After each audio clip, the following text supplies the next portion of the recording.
will look back once you're 50 or 60 or 70 and look back, have you then done enough, like not every day, but done enough of being you, right? And what does it take to do that? So tonight we have Mireille. Did I say it right? yes. All right, my Dutch is good. All right, so we have Mireille van Bremen with us. Whoever is regular on my stream, they know Mike Wood. He said she's my neighbor, she's a cool person, you should host her. And I said, all right, let's do it. Never met her in my life before. Maybe on some occasion in the Novo Mesto, but we didn't know for each other. Now, Assassino says, hi, Assassino. Mike Wood, hello, JP. Hello, my neighbor, Mireille. Hi, Micha. There we go, right? Okay, we had some fun morning in Call of Duty. We have 2 versus 2 race, me and Ice Cold versus Mike Wood and Assassino. Easy wins. We have another one tomorrow morning, so tune in, whoever is interested in that. It's funny. It's funny. It was funny how Mike Wood went afterwards all over me, saying, "Yeah, you should play like this. If you won't play like this, I won't play with you ever." So that was like rampage on me. But so yeah, we have a lot of fun, and we have also a lot of contribution and passion on this stream. So everybody who is new, welcome. Feel free to ask any questions for Mireille or myself that you will have along the show. So yeah, Mireille, anything you want to say before we start? I like to thank Mike Wood. I would call him different. for mentioning me for this opportunity. I'm very curious, like for the conversation that we're going to have, and also welcome questions from others, as I'm imagining like every guest comes up with a different story, which brings up different topics and maybe different questions. So I can imagine that maybe we'll touch on things that were not yet here in the call. So yeah, definitely we will, because what I know a little bit what you're passionate about, you will share more. We didn't have that yet before shared here, that passion. So it will definitely be something different.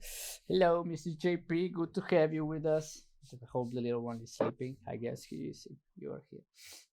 All right, then let's go into it. Mireille, how were teenage years for you? Like, who have you been as a teenager? Like, what was going on in Netherlands at that time for you? Yeah. Yeah, I'm recalling a time in which, let's say, maybe first of all, different from Slovenia and the Netherlands is the school system. So I went to Waldorf school for elementary school. And then went to high school. Now in the Netherlands, high school starts around the age of 12, and like much earlier than in Slovenia. So I went to some public high school at that age. And for me, this was a period where I had like many friends in school, many friends also outside of school. And yet it's like I had many friends. I was like easygoing with many people, but I often did like kind of feel alone. And that was also in elementary school several times the case. So I kind of like had, how would I say, I would engage with my friends and really socialize, but then it was like I had enough. And then I would disappear to the art section of the school. And from a very young age already, I've always been liking to paint and draw, and that was something that went pretty easy for me. So my art teacher actually had given me the opportunity to enter his classroom whenever I wanted, as there was some sort of like a small classroom before the actual classroom space. And in that first area, I had like place to do whatever I wanted around art and anytime. So I always had a place to go. When I had enough of everyone else, I would go there, and every hour that was dropped out because the teacher fell ill, I would go there. So I have spent, a huge amount of time during my high school years painting, drawing, like experimenting lots of stuff. And also often challenged by my teacher because he was kind of, I guess, curious, but also stimulating me to explore and to also see if this was something I was really passionate about. Like, was that really something I would pursue to continue Academy of Art, or something else? So I felt like I had this almost privilege, I would say, to explore my self-expression and my creativity in a way that I think most children didn't have, including the fact that in this Rudolf Steiner school, which there is one in Ljubljana, Waldorf school, it is kind of like the way that we were taught. We didn't have books, and we didn't have anything but our notebook, and everything was written on the blackboard, including the drawings and whatever. We'd copy it into our notebooks. And so I learned from a very young age that everybody can draw. And that's not a mindset that many people are given, but I didn't know. I learned that much later, like halfway high school. I figured out that that's a mindset I was given from a very young age, like 4, because that's when I went to school. And so it was very strange to me to figure out that people thought I can't draw.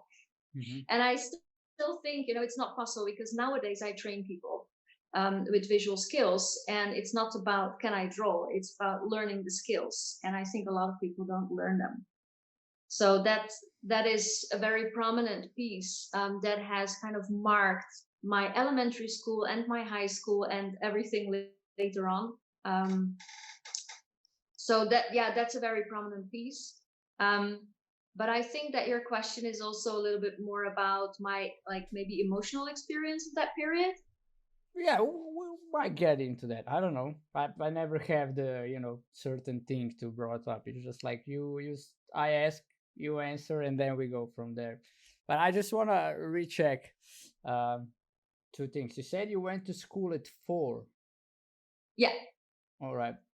How come you find, Netherlands find appropriate that at 4 kids can go to school, and they're, because we have kindergarten until 6 in Slovenia, right? Yeah, I know. So basically, a very big difference is already, like, from birth. Dutch mothers have 4 months of maternity leave. So that means 1 month before, then 3 months. And then a lot of parents, like at the time I was born, most mothers didn't work. So they were at home with the children. And at the age of 4, children would go to kindergarten. So it is part of elementary school. It's in the same building, but for the age of 4 and 5, it is quite similar to what is vrtec in Slovenia. But it is mandatory. So with the day you turn 4, you become, what's the word? School is an obligation. It's not a choice, right? But what happens inside there, it's pretty much the same as in vrtec, except for that vrtec is free of choice and school is not. And then those years at home, nowadays a lot of fathers also work 3 or 4 days a week, and mothers work 2, 3, 4 days a week. So children are at home a lot, and they go to something, maybe 1 to 2 days of baby care, but there is also a way to get accustomed to other children, like 2 mornings a week, which is what happened also at my age. So it's not like, there's no kids for the first few years. And then 4, it's kindergarten, like vrtec, and then with 6 it becomes serious, like writing and learning to read, and so then it's similar to what happens in Slovenia. All Yeah. right. All right. Didn't know that. Thank you. Thank you for that. Yeah. And Yeah. there is also, you said high school at 12, and it's then for 6 years or still 4 years? That depends, because high school has four different levels, and gymnasium is 6 years. I did a high school that was 5 years, and there is two varieties that are 4 years, and then becomes professional. So what happens in this period, it is all kind of like a gymnasium in Slovenia. There is no professional skills, mostly, like with some schools a little bit, but mostly not. And then after that, you really choose, what profession do you want, and you start to study for it. So yeah. So it's university for everybody, or did I? Yeah, or a college. So one level lower, and then lower than that, it is like professional schools for professions, like car mechanics, hairdresser, things like that. All right, I got that. So basically, everybody do a high school, and afterwards they go to a professional, like, because in Slovenia we have a profession already in high school, so you can come out of high school and go straight working, because the profession is embedded. It's like it's already in the high school. So in Netherlands is not. It's everything happens after. All right. Yeah, which means that you're also the lower levels are then slightly older when they actually start their profession. But maybe something to add along that is a big difference that I experienced, which I really valued, was that from the age of 14, I started having side jobs. And so I was earning, on the side, like working an evening or working on Saturdays. And so from the age of 14, I have been, it's not like you're a working student, because in the Netherlands, when you work, you're an employee. So it's not like this boxes like in Slovenia. Once you work, you pay taxes and you're an employee. And for me, that meant that from a young age, I had the opportunity to get acquainted with labor and with labor laws and labor market and the whole thing. So that was one experience that you take into the future, which is super valuable, because that's reality. You can learn in school until you're, growing gray hairs, but you can't participate in society without the experience where you apply the skills that you learn.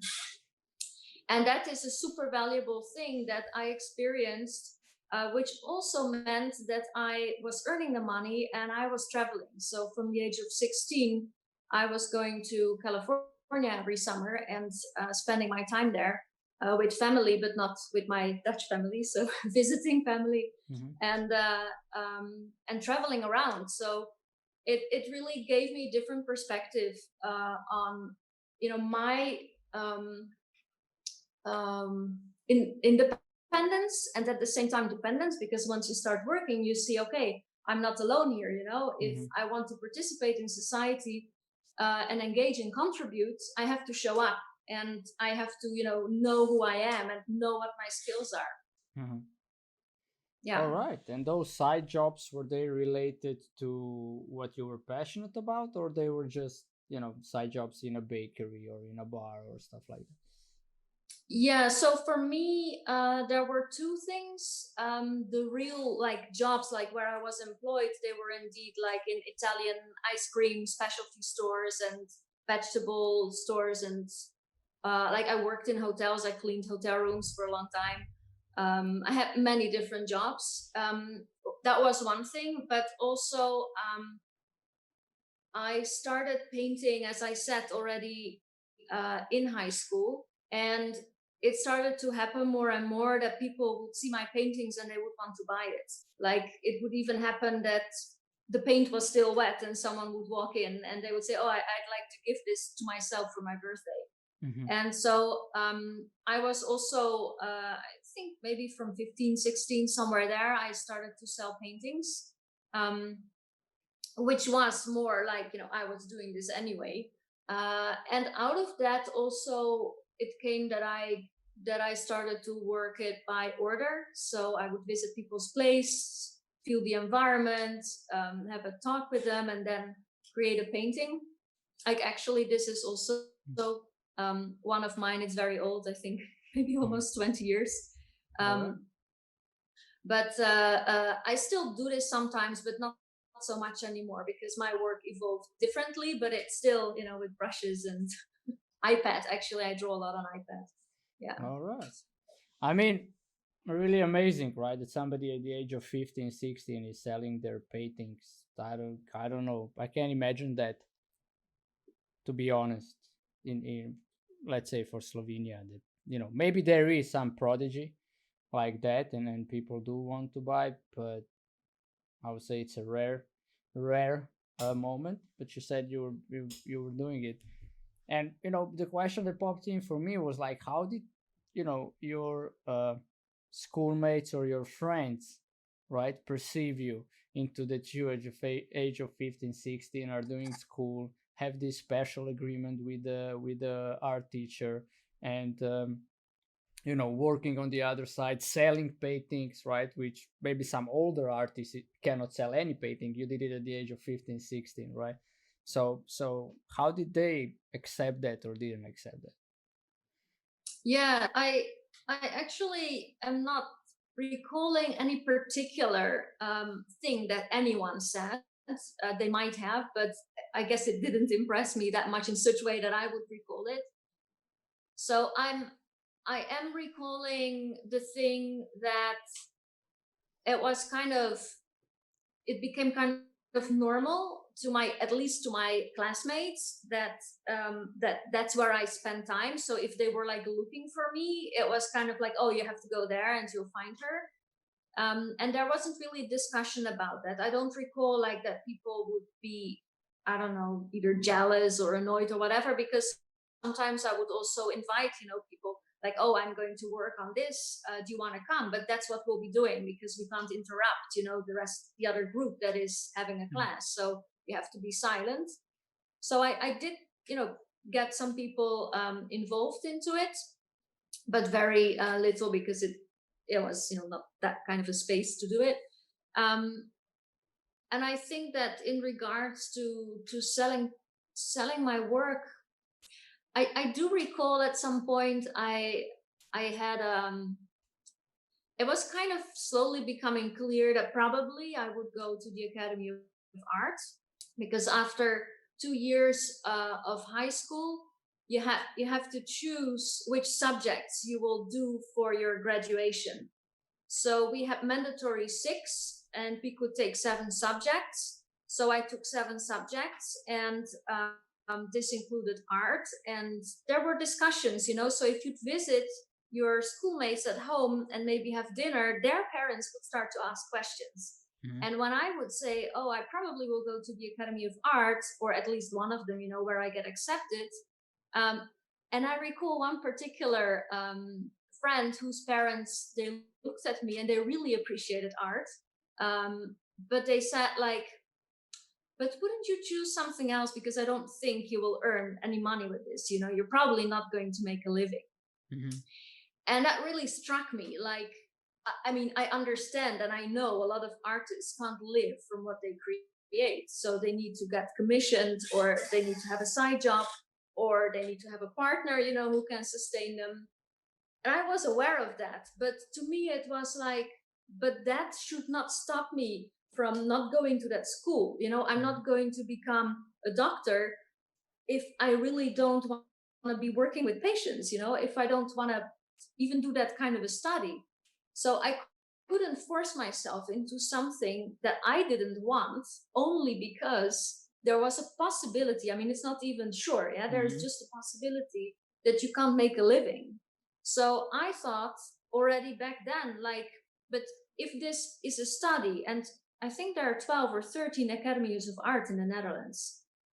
If this study exists, it wouldn't be existing if the government ends up paying, some social security for all these artists that are coming out of school. So they must obviously find a way to make a living, right? So if they can do it, then why not me, right?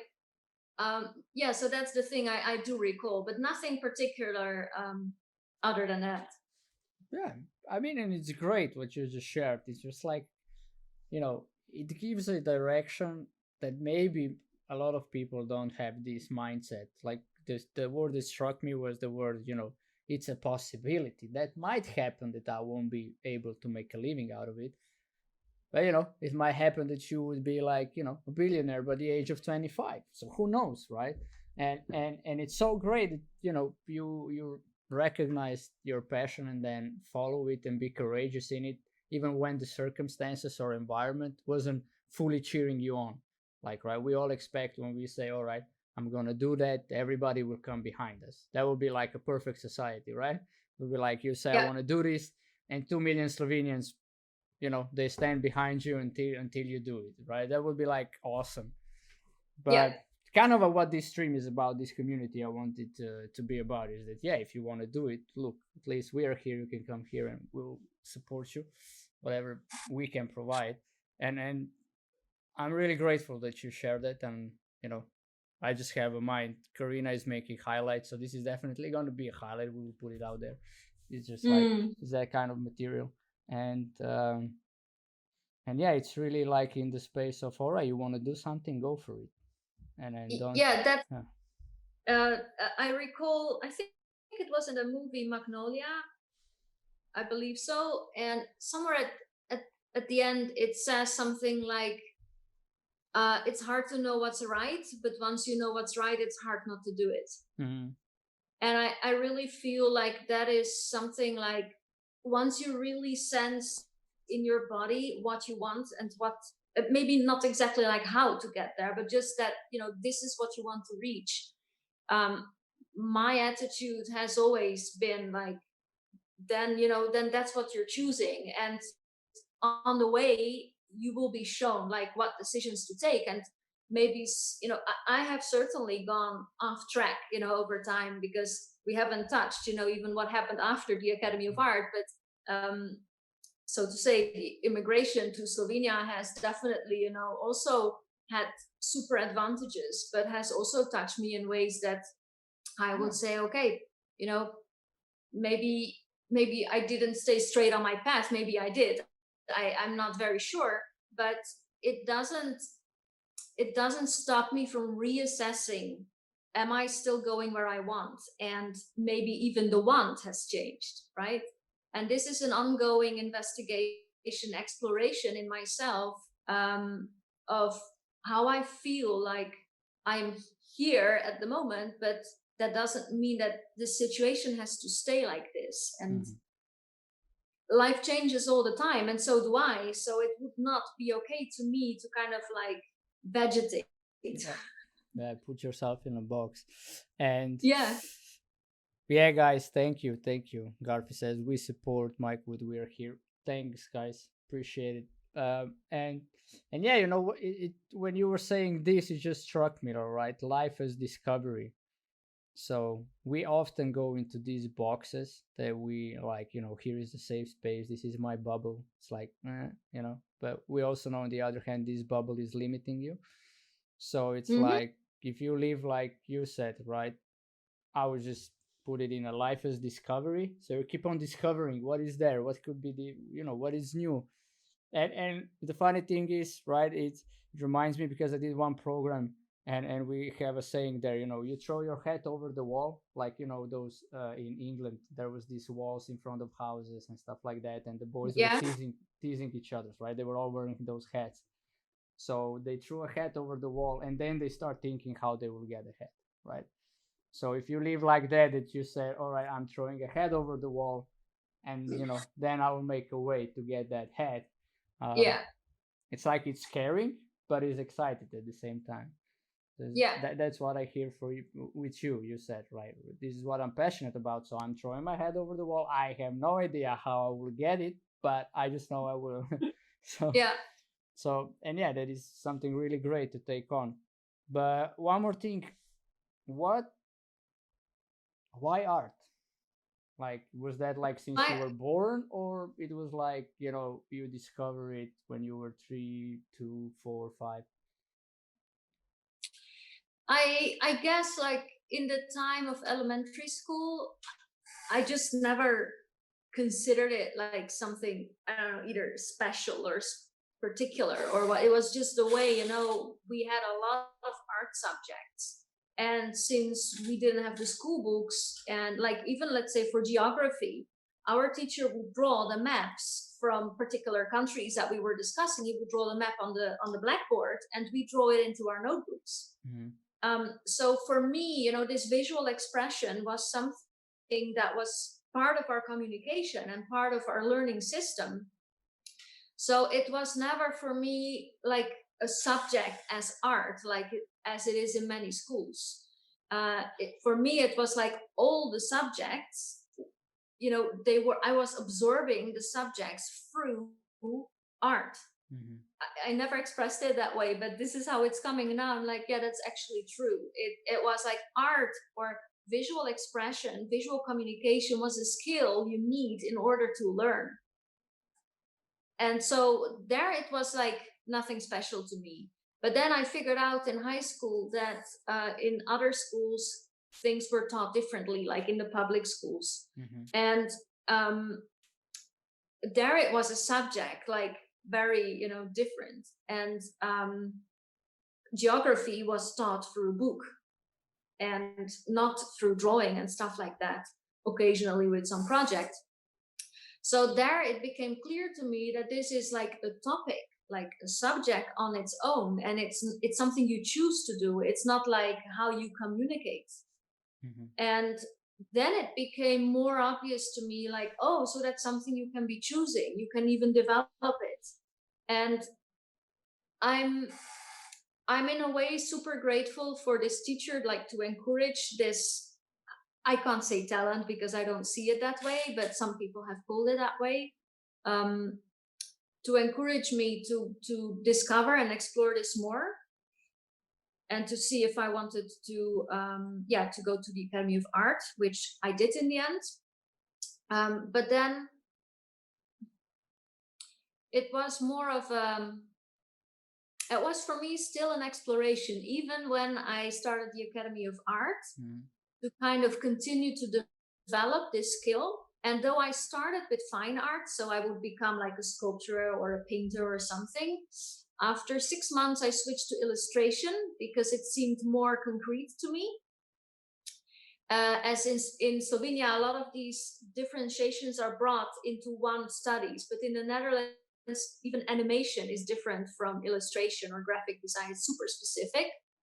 So I actually graduated as an illustrator. And even when I graduated, and in fact, I think until a few years ago, I never would have said like I'm an illustrator, because I just didn't see myself that way. I was still like thinking I'm developing the skill, you know, I'm applying what I know, but it's not like a profession, I would say, as some people might. And as I started working, I could see like, oh, for me, this is not like a pure art form, because as an illustrator, you are not like a free artist, because there is always someone commissioning you. In fact, I had more graphic design work. Started also working for a publishing house, like that included National Geographic Junior, and figured out that I would learn even more graphic design skills faster if I would go again to the Academy of Art. So I kept on working. I had my own little agency in Rotterdam, and was freelancing a lot on these jobs. And then 4 nights a week, I studied graphic design at the Academy of Art. Had like 20 hours of homework in the weekend, so it was like crazy till here. I had the luck that they let me skip 2 years because I graduated there already. So it was 3 years of like nonstop teaching and learning. And so my skills really developed very fast. And then I was even more, from my sense, more out of art, because this is really visual communication. It's like using visual skills for communication purposes. And there, that touches marketing, but it doesn't, like, how to say, it's not the psychological aspect of marketing so much, so more the visual piece of it. So for me, art, I mean, I differentiate art really a lot. That's why I say, if people say I can't draw, it's like, maybe you're not an artist. But drawing, and then I mean more like expressing yourself visually, is for me not an art. It is a skill anyone can learn, and I'm teaching it to anyone. Like, I have been teaching people from all over the world. I traveled a lot in the past years to teach people basic skills to express themselves visually, create presentations, flip charts, all sorts of things on visual expression, learning visual language, because it's a skill. It starts with a skill. And people who have talent, they might become an artist, but this is like, a painting is fairly different than creating an advertising or to create a presentation slide. As that's applied, you're communicating to an audience about a specific thing, and those are a lot of skills anyone can learn. Whereas art for me is, it's not just about the skill. It is also something that someone wants to address really from the inside. It's a reflection on society in quite a different way than visual communication. So I feel myself, yes, I feel like I'm an artist, but I feel myself more in the field of visual communication, especially when I started to involve empathy and emotional intelligence elements into it. I mean, wow. I never saw it that way, but it really struck me when you said in school you were learn through a visual perception, and it was just like, all right, really it really is a different type of mindset, like you said in the beginning.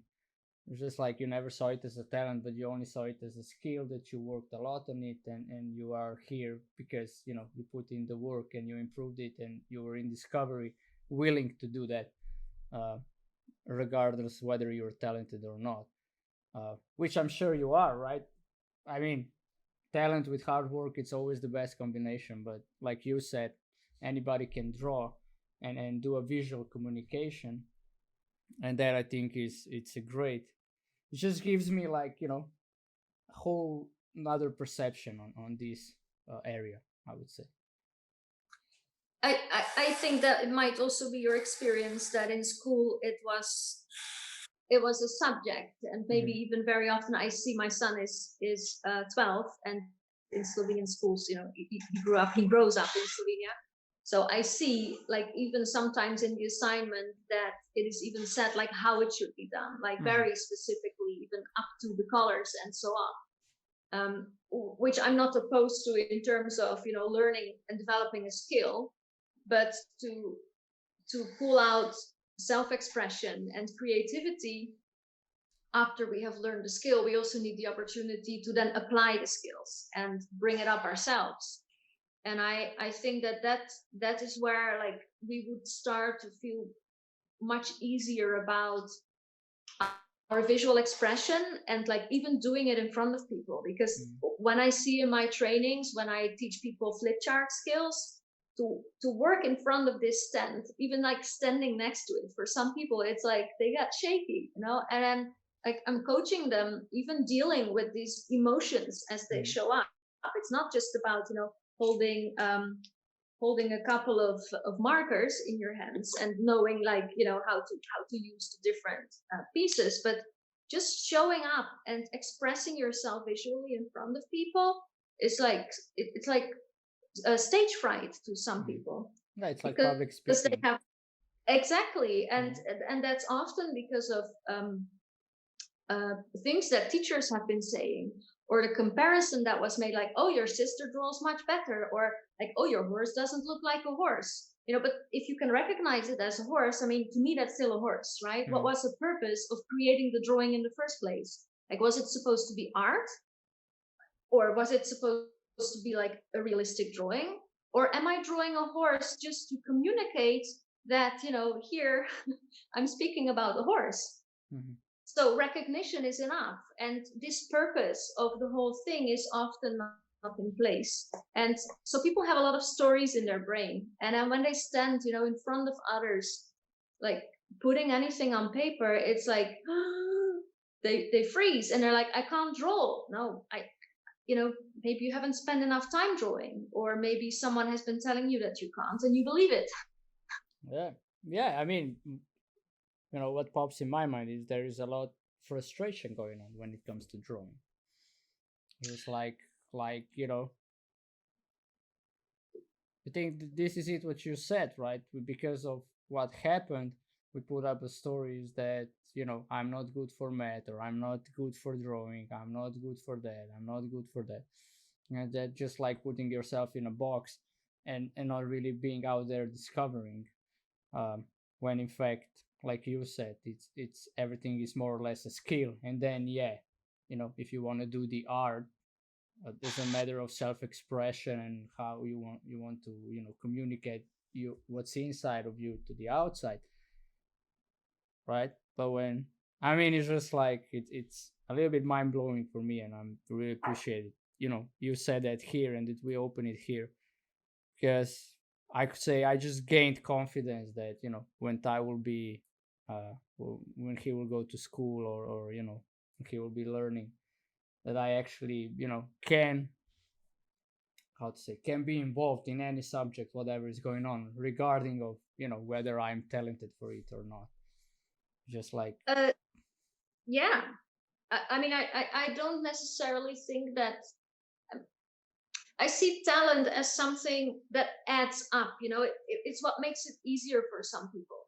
And yes, they're multi-talented. They're children who are multi-talented, right? So it seems like they're kind of like good at everything, and it's easy for them and everything. So that can be very daunting when you're around such a person, especially as a child growing up. Like this kid can like do anything, or is super good in something, and I can't. But the thing that I also like show people when I train them, it's like, even after so many years, and literally, it's not just years, but like I have a Wacom tablet that has a pencil. I draw a lot on my iPad. That's another pencil. I draw a lot with markers. Like I literally hold 10 to 12 hours a day. I hold a pencil.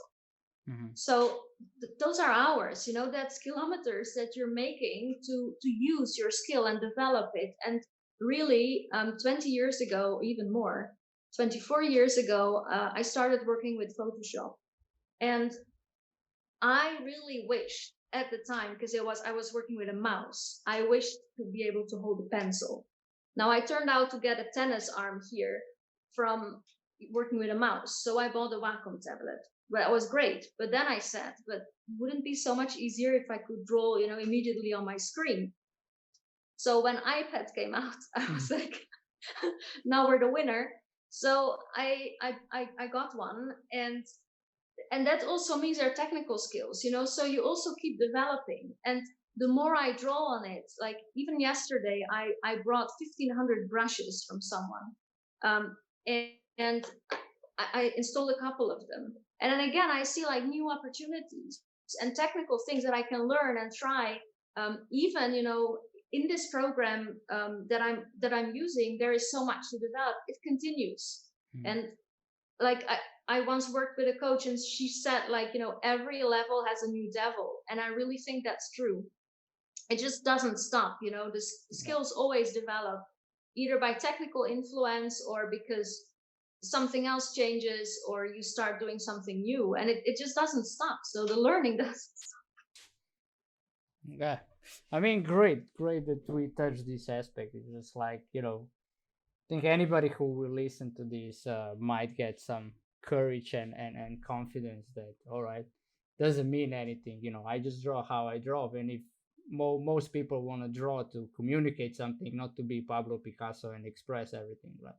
Just like there is, let's say, a few people on planet out of 7 billion. I'm talking in that comparison, right? That are actually artists, and more people who are doing visual communication through either illustration or other things that you said. So Every level has a new devil. I like that, Mike Wood says. Yeah, right. So it's in a manner of, whatever breakthrough you make in life, like whenever we could say transform, change, or start doing something that you really love, there will come a breakdown or Yeah, devil every time, right? And every yeah, devil is an opportunity for a new breakthrough. So it's just how it goes. It's just that cycle. uh so all right, but let's get a little back. All right, you did went to the University of Arts and become an illustrator, and then you have your own um, agency, you said, and you worked for National Geographic Junior. Like how that was? was part of the freelance work. Yeah. Yeah, I got it right, but I'm interested because I also know one guy from Dutch who was like a director for National Geographic, the television stuff. But anyway, Mm. and now I have like the story in my head is all right. Everybody in National Geographic is Dutch. You got to be Dutch to work for National Geographic, which we both know it's a ridiculous saying out of two, right? Knowing two people who works for National Geographic. Uh, but how. Look, the one thing is to pursue your passion, right? Like you said, I went to arts, I pursue it, I developed my skills, I really enjoy it, I put hours into it, 10 to 12 hours per day. I hold something in my head and draw with it. So, but from selling to developing your agency, like what happened there? That has to be opportunities created. It's just like something must have happened. Somebody must pop by and said, "Hey, you draw so great. Would you do that for me?" And then you went for agency, or how did that develop? Yeah, it's how would I say, like particularly in terms of like timeline. I It was like around 5 years or so that I had my own studio here in Rotterdam, and then I moved to Novo Mesto in Slovenia. So that Mhm. was I think this summer, I guess it's 15 years.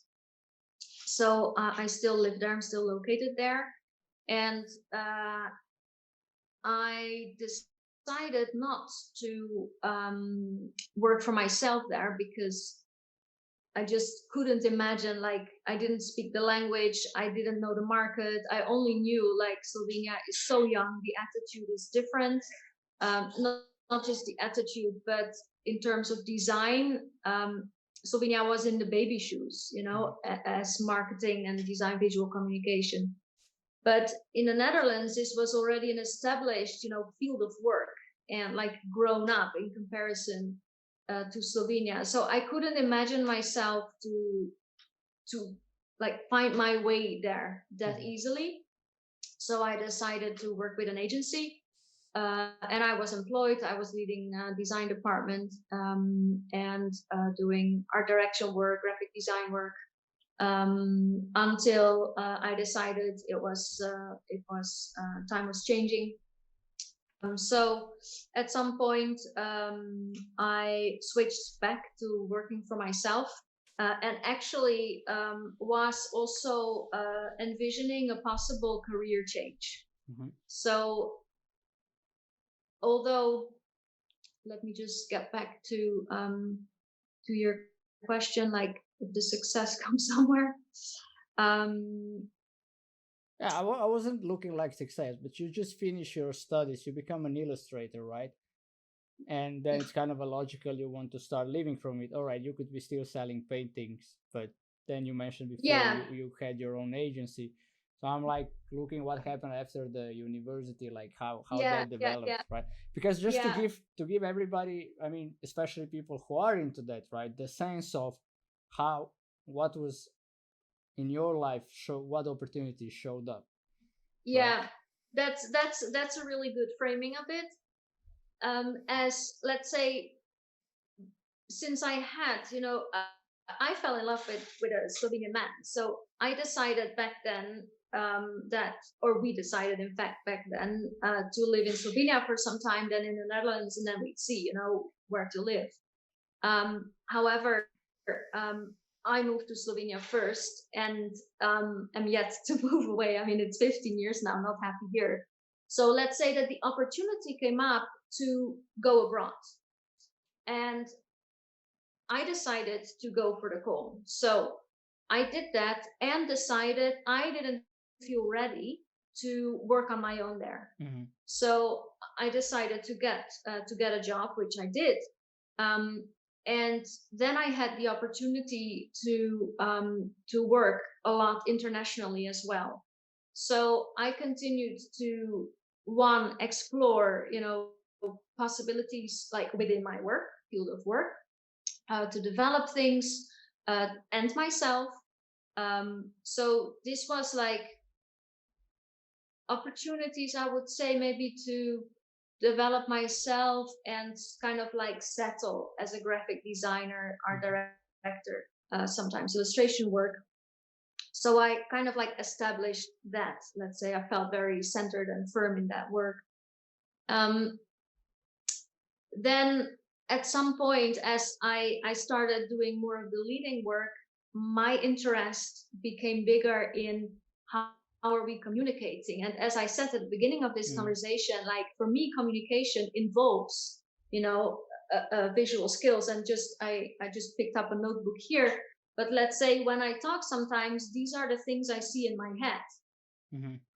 And so, of course, I can explain it in words, but it's so much easier when I coach people, I like literally have a piece of paper in front of me and markers, and I draw as we talk. So it's for me a tool to really get out of my head onto paper, so the communication is easier.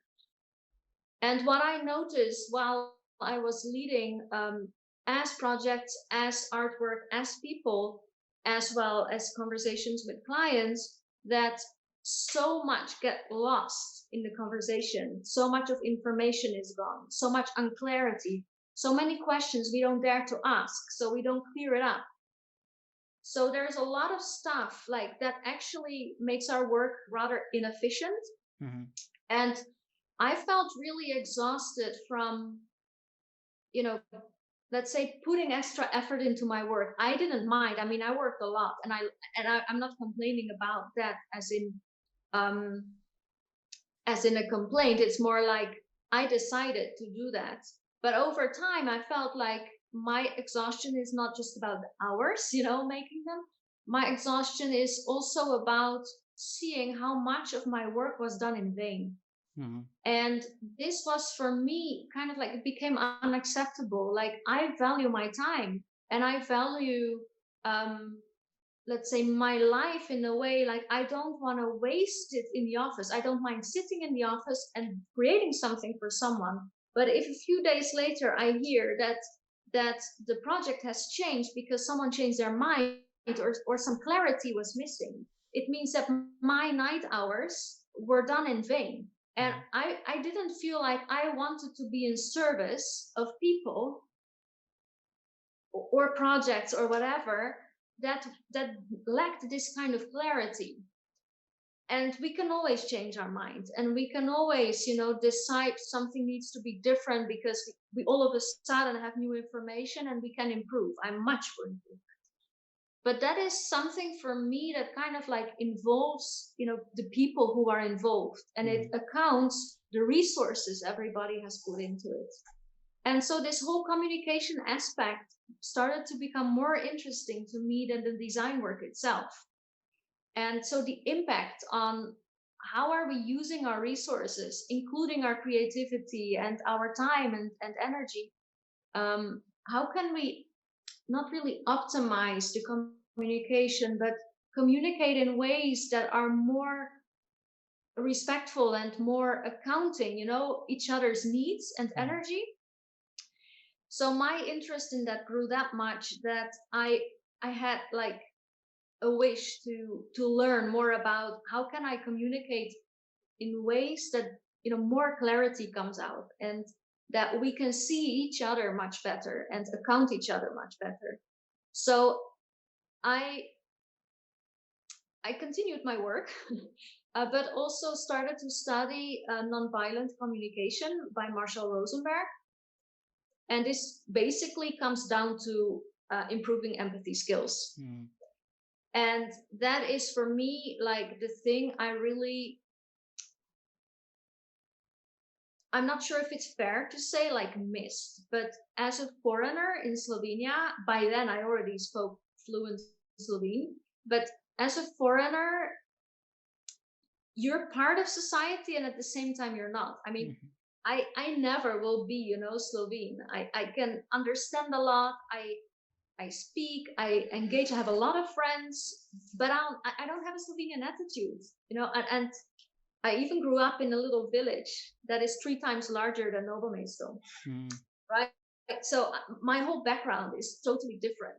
So there was for me very often also a sense of not being part of something. So there's some sort of exclusion, some sort of distance and kind of like not being involved. And in that, empathy really gets a place if, it's given a place. And for me, I think it was 2011 or 12 or so when I got into this, it was like I really found like a huge piece that was missing in my life in communication, but also in the way like I could experience my emotions and hold space for others with their emotions. That became so important to me that I was integrating this more and more in my private life, but also in my work. And even to the extent where I felt like, how can I merge this even further? Now, thinking of opportunities, like what has supported me then was that and this is this is also one where you say like you throw the cat past the fence and you don't know yet how you're going to get it. So what happened was that I have always been able, like I never had a huge amount of money, but I've always been able to pay for what I wanted, right? And at some point in my life, I saw, while studying all this nonviolent communication things, going abroad for 2, 3, 4 days of training, there was this leadership program in California with nonviolent communication that I really wanted to attend. But if you're employed and you need to go to California 3 times a year and so many studying days, I mean, it's quite an obligation when you are employed and have a child. So I said, I can't do this. And then at some point, my life situation had changed. So I had the time to go there, but I didn't have the money. And I said, okay, now what? And I saw again that they were advertising and again and again. And then I said, but it's so interesting. And then I saw these little letters at the bottom where it said like opportunity for scholarship. And I was like, but I have education, I always have money. That's not for me, it's not like I'm not in that kind of like group of people who would apply for a scholarship. But nevertheless, it kind of stayed with me, like, but maybe I could just try, because you had to write a big letter and explain like why you would want this. So it turned out I wrote that letter and I actually put it on the post. And I recall walking in the center of Novo Mesto. I still recall exactly. It was near this near the museum in the center. And I was like kind of like jumping like this on the street while I had posted that letter because I felt like I'm going to get it. No idea why, because I had never done such a thing. Me asking for money, no way. And then actually I got a call just before Christmas. I got a phone call to schedule a conversation. And so we actually made an exchange work. I did graphic design work and I could participate in the program. So I felt like I made my contribution like very fairly. and I could do this. But then, you still have to buy 3 airplane tickets. like really, I had no idea how am I going to do this. So I had to be very creative about all of that, and really find ways, how to get the money together to do this. And in fact, I mean, it was a leadership program. So for me, that whole journey about saying yes to I'm going to apply for a scholarship, that's self-leadership. To saying, okay, now I have said yes, now they will take me in, but now I still have to find 3 airplane tickets, right? And costs, for being there. It's not like gonna be for free. So it invited me into self-leadership around something I really wanted, although I had not an exact plan. What exactly, am I doing this for, other than thinking I might become certified in this nonviolent communication? But it was still, rather open. I just knew that this is what I wanted to do. And the funny thing was that everything settled. Like one friend gifted me a ticket, and the other tickets, I don't know how I all got it together, but I got it together. And even in the summer, the second retreat, I think I was even able to bring my son, who would then go to the child's program with 2 trainers, and have time of his life out in nature. So it really evoked something in me about, don't just think that something is not made for you. Don't just assume that you can't. I believe now there is always still a way, to go for something, and at the point where you really see I can't actually follow through, you can still have that conversation and say, I really have done what I can, and I see that I'm coming to a pause. I don't know anymore. And I have figured out that at those points, and not just around this, but in many other situations after that, that having a conversation with somebody, just vulnerably share what is so difficult and why you see like this is a pause, that my brain has limitations. Yep. But if I drop some problem, I'm sure that you will tell me I have at least 3 solutions. And that very often that halt, that pause, is not just the end. There is always more, at least a few steps. And so never to take no for an answer is another thing I try to lead with, because our brains are fantastic in creating limitations, but they are also fantastic in, putting away all the barriers. But it is just what you're willing to choose that brings you in one way or the other. Yeah. And sometimes you need someone else to remind you on, hey, you're sitting in your own little cage, Yeah, it's just amazing what you shared. That go, let's say, from here to back is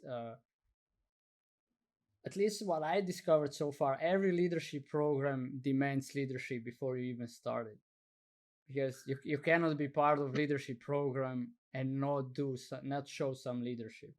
It's just like it's pretty much impossible. I will call it every serious program that actually delivers that, right? And it usually comes like in the way that you said, right? It's people who want to be leaders, but they cannot afford it. So they have, there comes creativity, there comes destroying limitations. Like you said, I will never ask for money. And then you did it. It was like before, it like existed. I'm the person who never asked for money. And if you would keep on being that person, you would never get there. If you would live inside of that box, right? So that are the limitations that, you said at the end.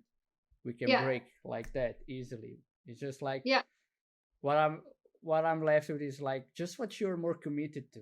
And when you say it like that, right? So you can be more committed to your limitations or more committed to the life that you want to live. It's just that simple choice. So it's just like, people say I want to be healthy, but then, they don't do workouts. So it's all right. In that moment, you're more committed to being lazy than to being healthy. And that's okay. Nothing is wrong with that.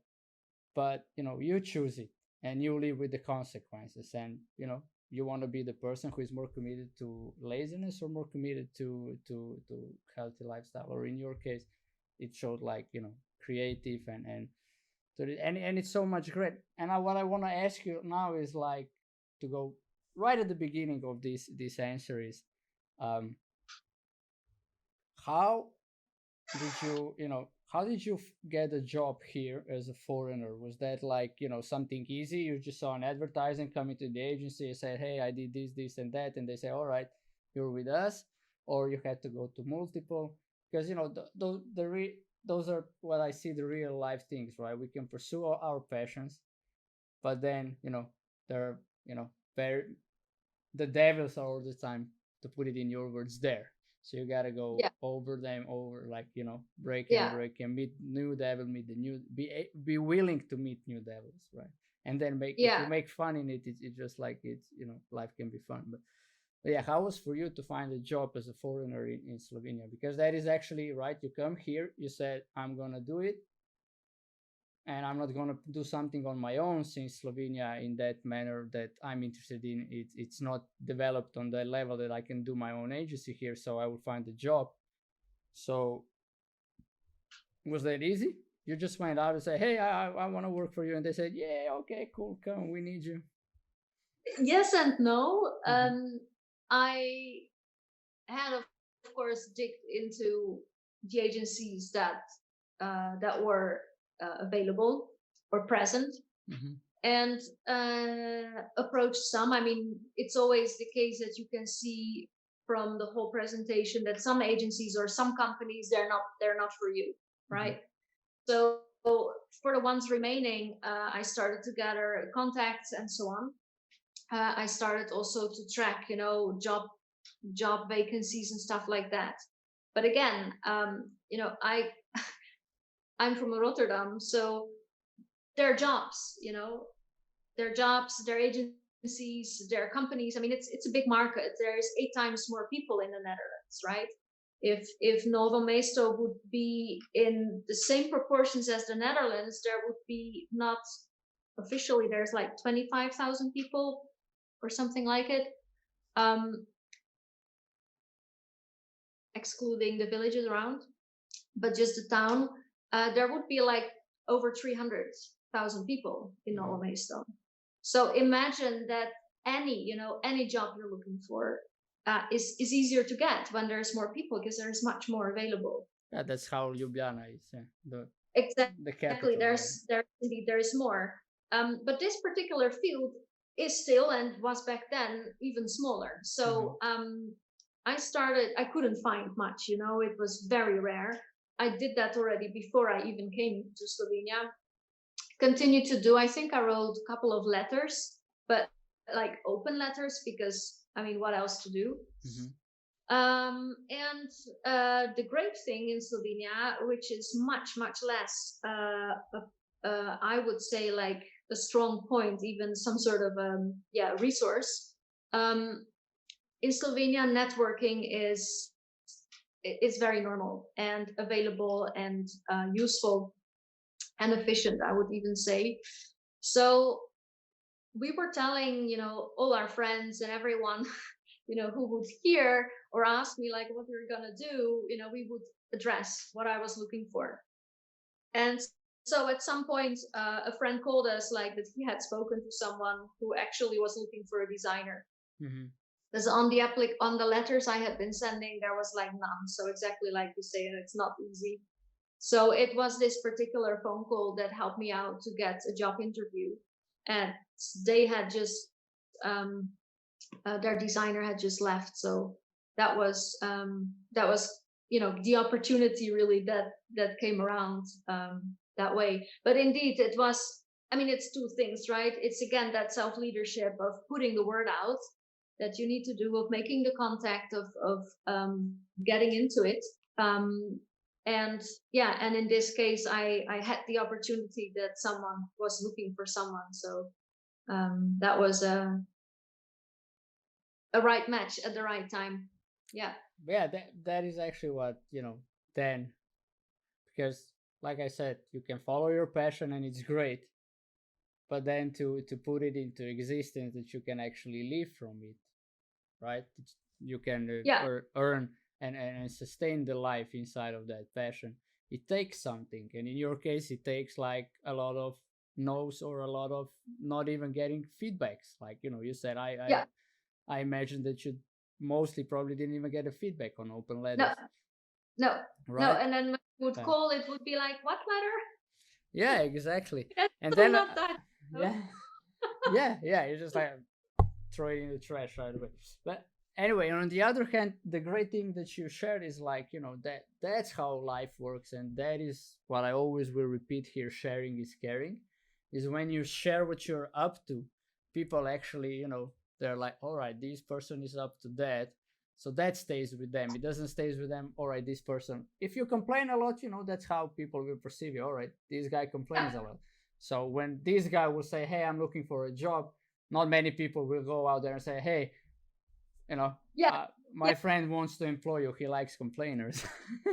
like, like that is a good thing to have.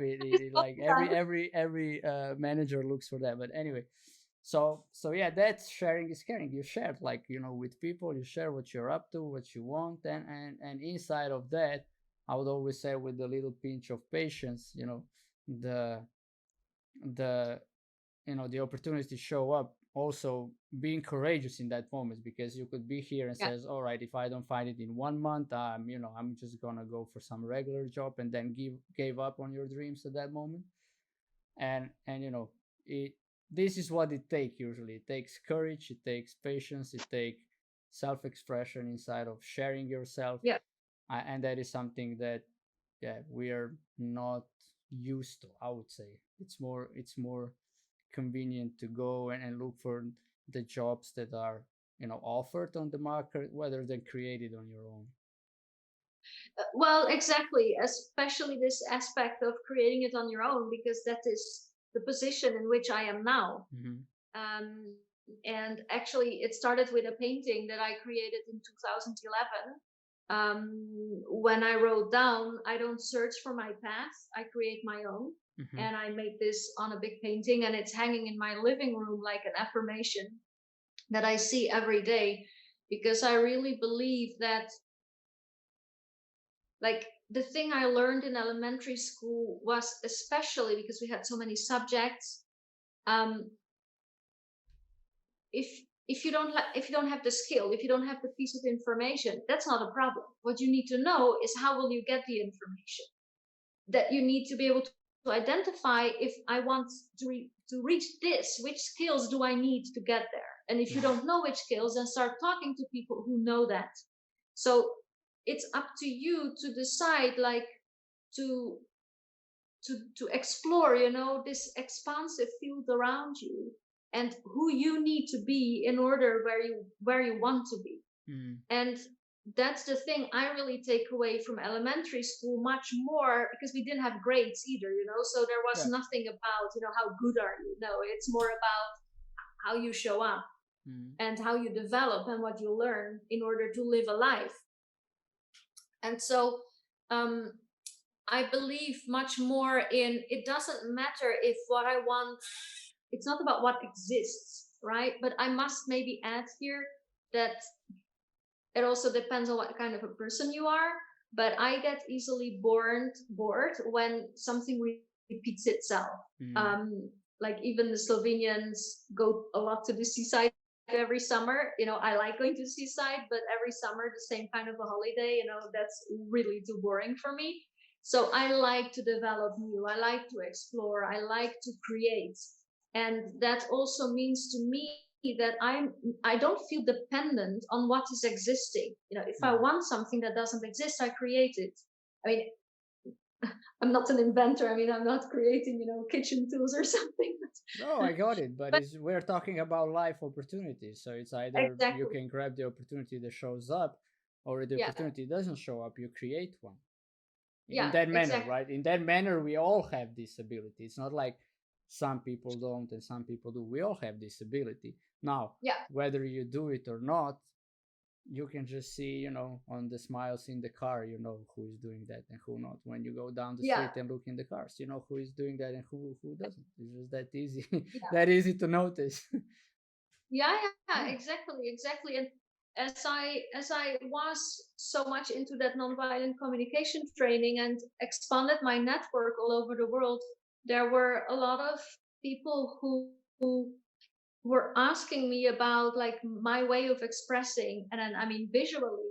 And also in this leadership program, there were opportunities to like to offer short trainings and get feedback. So we were learning and to offer a training and to give constructive feedback. So as I was using visual tools, people started to ask me, like, how do you create that? How do you do that? And I noticed I'm a visual learner, and like 60% of people are visual learners or thinkers. And a lot of teachers and trainers don't use visual tools. So it's very strenuous for me to follow a class if there is nothing visually prepared. And so I figured that as people were asking me, like, that would be something I could easily teach people. So I actually became a trainer for visual facilitation, and started training and coaching people to develop these skills to use when they are teachers, coaches, trainers, facilitators. Especially like first on Flipchart, but now I'm also developing this for digital presentations, and several other like training tools. And this actually, because I started doing that, people started noticing my work, like also on the internet. And out of that, I became, I got contacts with other people who do something similar.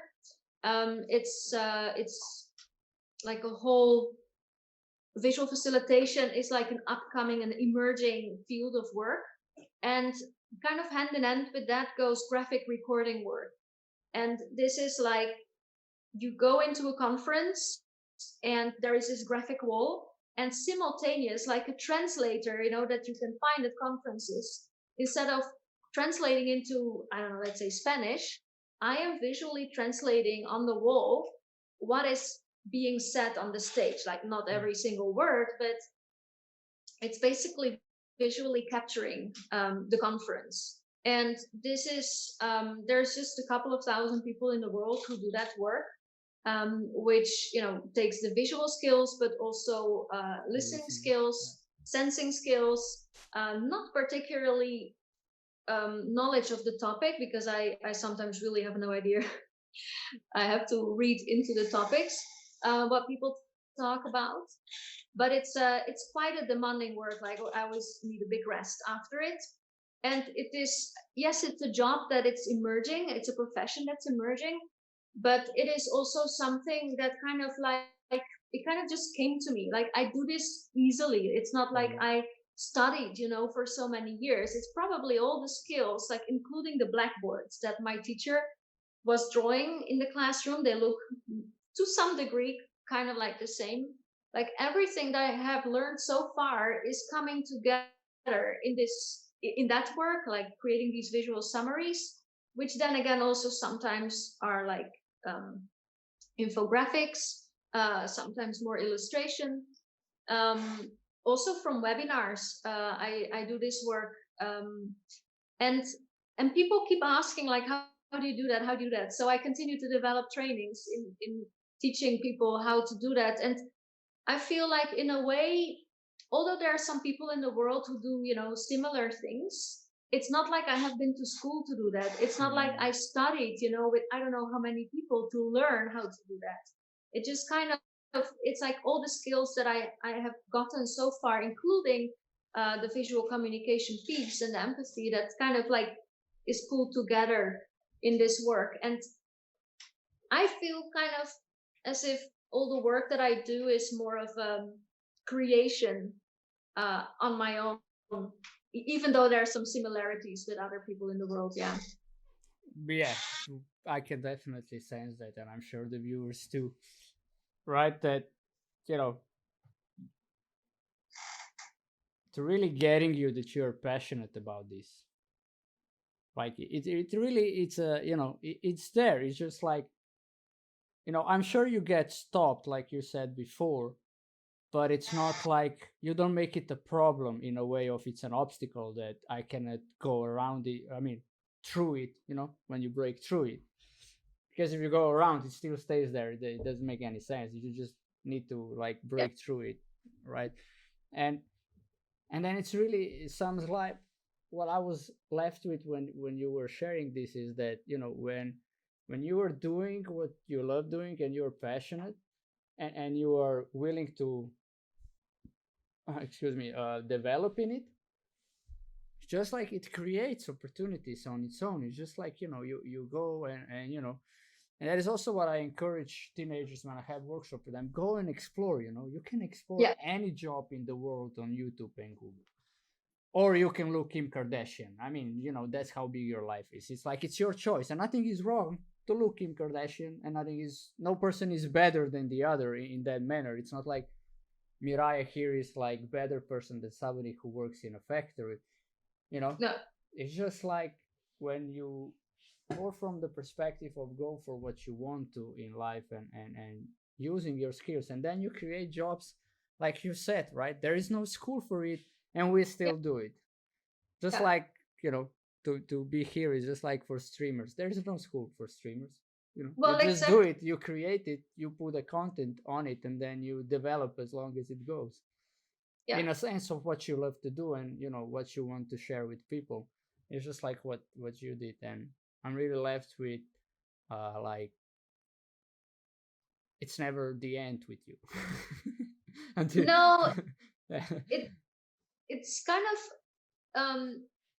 as intriguing it is to me. Like sometimes you said earlier something like you can stay in your own bubble and kind of like feel safe and relaxed about it. And I sometimes deliberately kind of like stay in such a bubble because as a creative, it's like there is never, I feel like there is never an end to. I mean, I'm not an illustrator who will do like illustrate articles for magazines, for 40 years. And there are illustrators who do that. I know I'm not the one because I create something new, and once it's out there, I get bored. Yeah, so I need to create something new or develop something new. But sometimes that can also be exhausting because if you invent the wheel all the time, it's like it's a creative process is using a lot of energy, right? And why do you get peace in your life? I mean, some form of peace is also because of repetition and consistency. And I sometimes lack that in my work because I never know how long something is going to take, because when you do something for the first time, who knows? I mean, I have a rough estimation, but not exactly. And so sometimes I deliberately kind of like stay in a bubble, create this consistency and repetition only to kind of like refill myself with enough energy to pull off something new. And that, I would definitely say to really use your creativity and understand that there is, I mean, the sky is the limit is sometimes said, but for me, there is no limit in the sky because there's the universe. And I haven't heard of anyone who has ever found the limit of that. So I'm not, taking any limit for it. Yeah, and saying the sky is the limit is already limiting yourself in a way. But if what you shared is you choose to stay in a bubble, which is a different thing than most people don't choose to stay in the bubble. They stay in it because of fear of what is outside. So I would say that is a whole different story. And on the other hand, it's like, when you create something new, you want to master it a little bit. That is what consistency and practice, it's like mastering that thing. And I wouldn't call that a bubble. I would just call it you create something and now you want to, but I get why you call it a bubble, because you don't go out there all the time. And that is also self-leadership, as you said before, right? It's like taking care of myself. So right now I did something big, so I can not step back, I would say, but I can don't need to be so much out there all the time, but now I can Hmm. like relax, take care of myself, like master this thing, and then I go to create a new wheel or whatever. Yeah. And I think, you know, this is it. Actually, this is why I do this show, right? Because it's just like this is it. When you're following your passion, yeah, you have, you know, obstacles and circumstances are influencing, like with this epidemic now, where for, let's say, we had somebody who is doing the shows here, who is now working in a storage because they can do shows right now, right? But it's just adaptation, and doing other projects like that can be done inside of what they love to do. And for people who are doing it online right now, it's like a booming time. It's like the best thing ever that you can exploit it. But it's but you could also be like, nah, you know, now I can't do it, or it's too big of demand, or you know, I'm not good enough now. This guy who was before in public will come online, he will take it over, blah blah blah. You know, always put limitations on it and stay in your bubble. This is what I call a bubble. Never go, you know. uh, It's fueled by Yeah. fear, not by taking a bubble to take care of yourself. That's whole whole different Yeah, bubble that we're talking about. that's a different bubble, and I believe really in the way you described it, that is something I feel a little sad to say, but as a foreigner in Slovenia, the the fear and the lack of trust, and I'm not saying lack as in absency, but as in fluctuating, Yeah. and with some people more and some people less, but also in collaborations on the work floor. Um, Hierarchy, lack of trust, and fear are three elements that are very much influencing the Slovenian society, in my point of view. Yeah. And I know my point of view is very much colored by where I'm coming from. Yeah, it's okay. You know, But comparisons in that terms are good, because I would say if you want to learn something, then you listen to somebody who comes from the outside. He will have probably more objective than we who are living it on the inside. And to be said here, I do agree with you. It's like it is a lot of fear and trust, and it's because, like I said before, young country, a lot of, you know, wars happened here.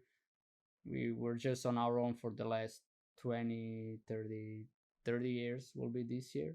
So, you know, yeah, yeah. it's like it just goes with that. And yeah, it is crippling, like the flourishing of creativity and innovations. Well, indeed, and I actually mean to say it not as in a judgmental way, but as in saying here's a big opportunity. Yeah. Here's a huge opportunity, because I truly believe that when we don't act out of fear, we can achieve something that might be, like in front of our eyes for a long time already, but we don't get there because we actually don't decide. And why don't we decide? We might lack self-trust and confidence. And I really, what I'm kind of like mourning about it is that it is so much easier to live with confidence and self-trust, and not all the time in a place of fear, like, or deciding from a place of fear, when your environment is supporting that. And in environment, I also mean like parents, teachers, employees, and so on. And this is kind of like a privilege has been for me to grow up, in a place where that is different. So the challenge, I guess, for Slovenians, especially the younger generations who feel, still feel the energy of wanting to move forward, is not only like choosing that, but they kind of like the environment around them isn't prepared to support it. So that makes it a double hard challenge. And I see movement in that, and I'm really happy about seeing that. I also wish that in the economic system and the political system, there would be more opening around that. I'm not very confident that that will, be soon changing. But we are to some degree dependent on these structures and systems, and to some degree we're not. And this is, I believe, where we can take a huge amount of self-leadership. Couldn't say it better. It's just like just what you said. There is a lot of, you know, like share here the experience with my father-in-law was like when Ursha and I said we are going to be married, there was a huge handbrake on his side towards me. Before we were like, talking like friends, then suddenly I need to talk to him in in a manner of, he is a little higher Mm. than me, and we needed to. Then I took leadership in that sense and said, all right, I heard you have something, some disagreements here. Let's sit down and talk. And then we went out for a drink, and he was asking me all the questions. I shared them all, and in the end, he was still like, "Yeah, I don't think you will manage to survive this." Like, little belief in it, and I was like, "Oh, Yeah, but some people might be stopped by that." And why I'm sharing this is because there is this, where people, our parents, come from, right? There is a lot of it putting in schools, in papers. It's like it's still a lot meaning in Slovenia that you have a degree, which I think that is changing a little bit, and it's just like it's a lot of fear of not be able to survive. So we are not yeah, talking about living the life, right? yeah, And yeah, I think that is the main difference that I hear from what you're sharing. So in Netherlands, it's like, I'm not saying it is like that, but also how I perceive Netherlands in general is like it's about living the life. So we will support you, like you said, like in Slovenia, it's a lot about surviving the life. So yeah, put your hand down, and I get it. And yeah, I'm up to transform that. That's why I'm doing this. It's like streaming in Slovenia. It's like there are a couple of streamers, but I'm saying yeah, like yeah. 3 or 4 that are like that, but there is only 1 or 2 that are actually living from it. Okay, yeah, Whether around the world, it's just like there is a lot of streamers who can live from it, and there are even some millionaires and stuff like that because they yeah, make it big. It just comes out of that sport, and it's a great thing that you said that, because it's also like you said, it's opportunity. I don't feel that judgment, like that say that Slovenia is bad now. No, it's not bad. It's no, just like, far, yeah, yeah, it is what it is, and you can see it as an opportunity, or you can see it as a limitation. That's yeah. up to And each I individual. believe that we have a lot of self agency around what choices do I make Mm-hmm. in this. Maybe there's one thing I wanted to add, since you mentioned the streaming and living from online business. I would say I have an online academy as well for my training work, and I reach people literally from all the continents with this. Um, However, it's also my experience that while I think about 6 years ago, I started learning about online business, online marketing, online business, and what I figured that the most that I was the people I was learning from most were Dutch people who were Mm-hmm. surely much influenced by the Americans, who were Mm-hmm. way ahead with this. And it took me even a couple of years to set up the systems to go full circuit about having my website, having the payment buttons, having automatic, fully automized system for the sign up and the payment and the invoicing and the whole thing.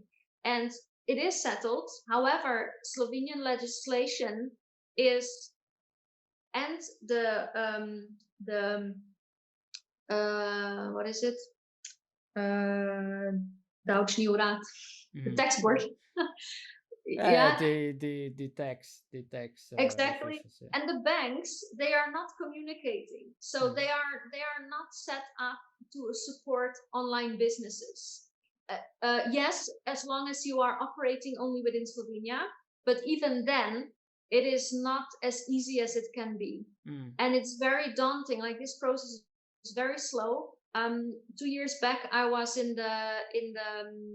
within the government talking with ministers in a conversation for Dutch and Slovenian business platforms, and there has been a lot said for 3 hours. There were conversations.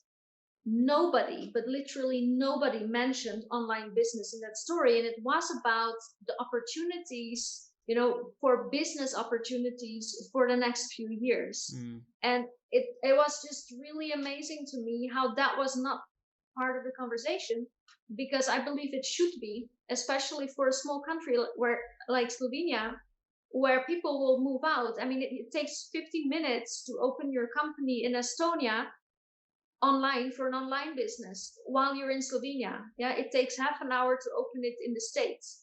You can have your online business and fully go invisible in Slovenia.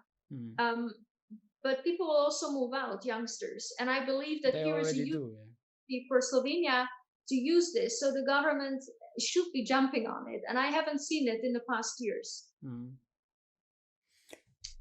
Yeah, I mean, you share from your experience, and that is what I value the most, because this is also how I want this to be, right? Sharing from experience, not from opinions. Like I saw something and then, right? But you said I was in there in the government because I wanted to, in the middle, to be honest, I want to kind of stop it. But then you said I was in there talking. I was like, all right, cool, right? That has a has in it that we are not being opinionated here, and but it's actually coming from experience, and yeah, that is actually the opportunity. Just I don't know. Don't want to go much into it.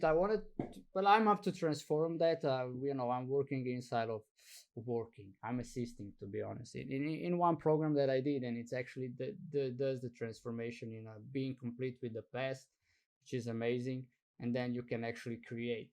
Because while you are being influenced by the past all the time, it's like creativity just doesn't find this, or innovations, or anything that you want, just doesn't find the space because it's already limitations all the time there. So in that regards, I do agree, and we have so many opportunities. But also share here is just like we had Jure Marold here, who is an influencer from Novo Mesto, right, on Instagram, and I asked him, look, bro, what did you sign up for the self-employment, right?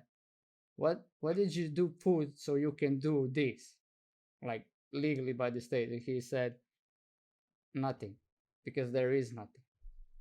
And I looked for me, and there's actually for streaming nothing. It's something online, something, but it's not. It's just more like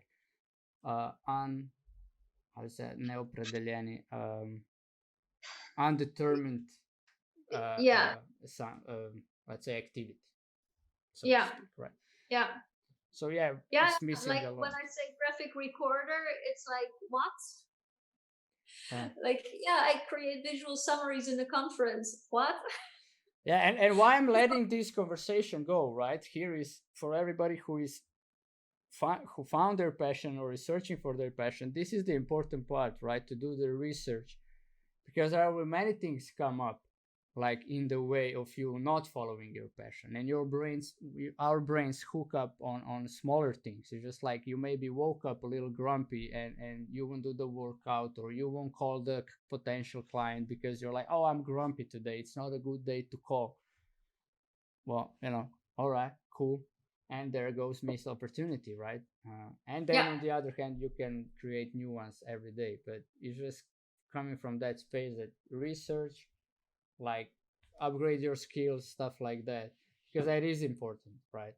Just like so you know what you're up to, like what might come in your way, and that doesn't like throw you off, that you wouldn't do it.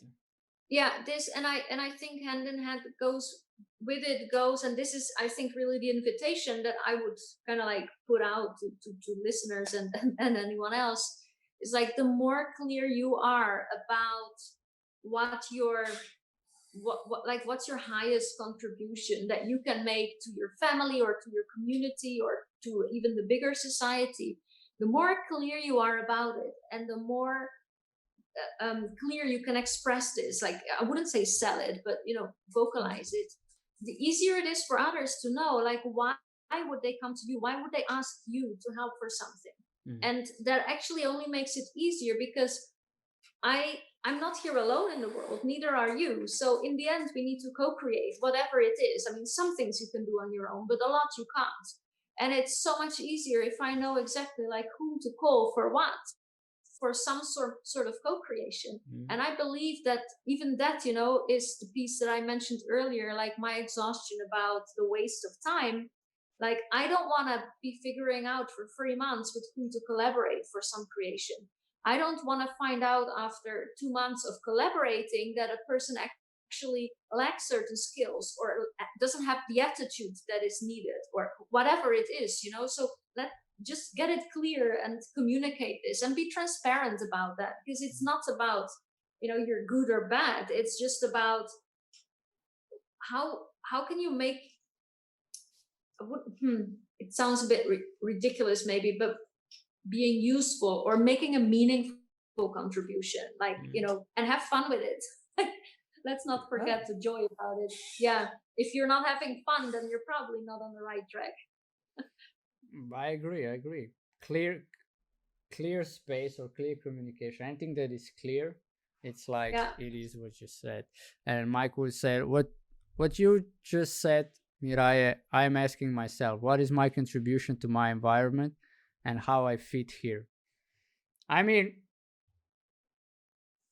I don't have an answer for it at the moment, and that is a cool thing, right? So maybe how I was coached by is like just being the question, like what I can do to contribute to people. That is how I would approach it, right? So dwelling in the question, not dwelling in how to do it or where is my place, but dwell into what I can do to be a contribution, and then think about from a space of who am I being now? Is that how I want people to perceive me? So if it's not, become somebody in a way that you want to leave people with. I would say that, and everything else, it's more and more one-on-one conversation. That's probably I remember something when I was in a training of Tony Robbins, American coach. He said something about it's about how you feel after you about yourself, how you feel about yourself after you've done it. Mm-hmm. And that might mean that doing something might not necessarily feel like joyful and like wow, great, but how do you feel after you've done it? Because that is something where you kind of like measure with yourself. This is how I wanted to show up. This is the contribution I wanted to make. This is where I found purposeful. This is where going to bed, I know my day had meaning to me and possibly to other people. And that the feeling you get when you have that is it doesn't have to have been the whole day, might just have been a piece of the day, maybe even just 5 minutes. But that's the thing I will recall, later. Mm-hmm. And where I say this is why like where I kind of like, if I had a box and collect the gems of my life, I will probably put those moments in there. Yeah, amazing. And what I share here is just like we're doing this talk show right at the moment, but around 6 I wanted to cancel it because my body was shivering. I'm sweating right now. Something is going on with my body at the moment. I don't know what it is. But then I was like, all right, I can be my internal state, which is automatic. Something's going on with the body. There are thoughts, there are emotions, there are body sensations that I have zero to none influence. They just happen. Or, I can be my worth and what I'm up to. So, and standing in there, I will do whatever I am up to do or whatever I said I will do, regardless how I feel about it. Because it doesn't really, like you said, it doesn't matter how you feel along you're doing it. Yeah, okay, if I would have 40 degrees and stuff like that, right, Sure. that would be irresponsible from me. But something else is cooking in here. I don't know. But it's just like being up to what you want to do and stay with it. And it's not easy. It was like, in my mind, I had like 10, 20 reasons to cancel this talk show tonight and not have this conversation with you, rather alone, to give people what you just gave through your sharing.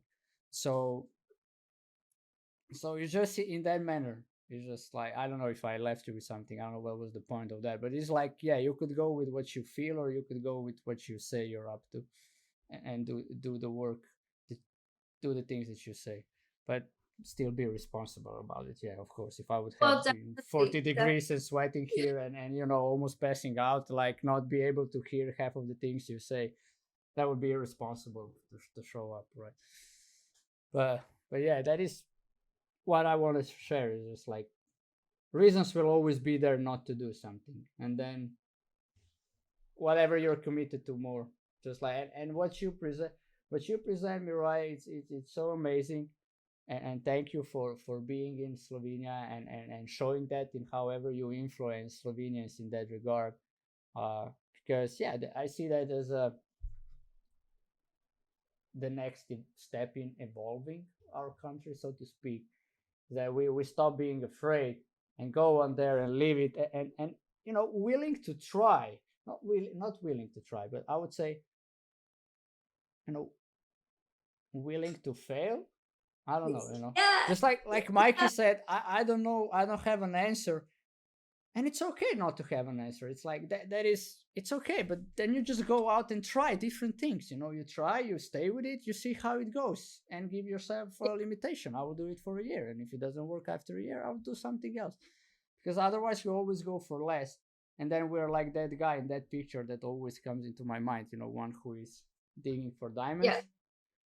and then he is one swing from the diamond, then he turns around and says, all right, there is nothing.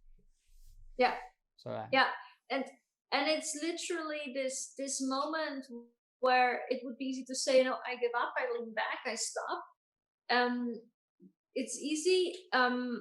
There can also be a moment where it feels like you want to give up, where I would say, like, even being like off path so far that it feels like nothing makes sense, like, and not knowing like what to do, how to do it. And I believe that the way for me that works the best, even if it's hard, like to find the peace inside myself to surrender to it, but to literally stop everything and go really just moment by moment and say, what would make me most joyful now? I don't know, is it drinking a coffee? Is it calling a friend? And don't think about what will you say in the conversation, or what will I do after the conversation. No, now I just want to call a friend. Okay, pick someone, call the friend. Don't think any further. That's what you're gonna do. And after the call, there will be something new, and there will be something new. And by just listening to that inner voice about what feels most joyful or easy, inspirational at the moment, that's enough for this moment to decide. I don't have to think, I don't have to make decisions about tonight. I just need to decide about now. And like very recently, I've been like really kind of like sliding down. It's been really hard for me to kind of keep up with all the turmoil of emotions that were going on for me. And I literally paused everything, like even my work, I paused. And for 3-4 days, I have just been going, I would say, going with the flow, only to really reconnect with myself again and be able to really hear, not just for this few minutes of what I wanted, but for longer periods of time. And to really kind of, I now I get the picture of a compass that is just spinning around. And it's like you can't stop it. So only by choosing in the moment, it will come to a pause, and to then reassess now in which way do I want to turn next, but not for a few hours, but for maybe weeks or months or maybe even years. And for me, this always works to connect to myself again through my path of joy. Even when it takes me a day to surrender to, oh, but I can't work, I can't do this, I have to cancel appointments. Okay, do it, organize it, but you will get back on track. Yeah, that's, I believe. Yeah, and what comes up in that is, like you said, self-development is something important for you, and my question here is, why do you have coaches when you could do everything on your own? Yeah, I think you say it exactly right. You can do it on your own, because working with a coach doesn't mean that they will do it for you. You still have to do it on your own. For me, a coach works as a for multiple things. Let's say in business, it's because I wasn't born as an entrepreneur. I'm not. I mean, there were entrepreneurs in my family, but not in my direct family. So I didn't grow up, learning the skills just like that. So working with a business coach from time to time, for me, it's good to understand more of, what does it take to be an entrepreneur. Working with other types of coaches can help me in particular other fields Yeah, but of why? life. All right, but my maybe I didn't reframe the phrase the question right. My question is why having coach for self development if you could read books? Just because I know Uh, you did it, right? And there's a lot of Self-development, people saying I read books, I'm self yeah, developing, and there are people who have coaches, and we know who progress faster in that manner. That's obvious. yeah, But now I want from your side is like why would yeah. you have a coach for it's a how to say it's a taboo topic a little bit in Slovenia. Like, why would you have a coach for emotions and feelings and Yeah. how to deal with life? Everybody knows how to deal with life. You look down the glass and it's dealt with. I'm joking, but Yeah, like, yeah, do you get it? Just yeah. why coach for that? Why? Yeah, I would say that it's, you say like reading a book for it. There are tons of books, yeah, and mostly when people read that book, it's about taking in the knowledge, understanding certain steps. Step one will do it. Step two will do it. Step three, oh, I didn't, get to that page yet. So in the end, we have read the book, but we haven't actually integrated what we have learned from that. Now, self development, in my point of view, oh, it's great to absorb that information, and for sure, something will settle in me. But to really make a shift, it's like growing the muscle when you do sports. You have to do this again and again and again to get that strength and maybe defined muscle in your body. That means it's really affecting, literally it's affecting you. It's not just about understanding how the fitness devices work, and going there a couple of times talking to the fitness instructors. No, it's literally doing the time that you need to do. And when we work with a coach, it's like we get um, we get feedback on how we are integrating this, let's say, new skills we're developing, or if it's more about transforming something, there is feedback about how that transition is taking place. There might be struggles that we face because even like fitness, I'm sure you have woken up sometimes thinking like, forget the sports I was planning for today, I will stay in bed. Mm-hmm. Yeah, which you can do once, but if it becomes a habit, for sure you're not going to get the results that you wanted. And with self-development, for me, it's not like an aim as clear as maybe saying I want to be able to lift I don't know how many kilos or lose certain amount of weight. It's not like that we can measure how much more emotionally intelligent we have become in a month of time working with a coach. I mean, who Yeah. knows? But when we work with a coach, there is like a feedback loop, and there is support, and there is guidance around these limitations we spoke about, because you can only see, I mean, I'm sure that you can see a few things from yourself that are not so elegant, but others don't know about Mm-hmm. because you don't share that. But there are also things that others know from you because you talk openly about it, right? And there may be some bad habits that you have, and close people know this. And you might even ask them for help, yeah, to remind you because you want to change that. But there are also things we do we're not aware of, but that others are aware of. Mm-hmm. And it's quite easy to get that kind of feedback from a coach who's observing you in your development. That doesn't necessarily mean that they're right. It also doesn't mean you have to change it, but they can point it out, and it's up to you to decide what you'll do with it. And if you want to say, I want to transform this, they can support you with that. And I believe it's kind of like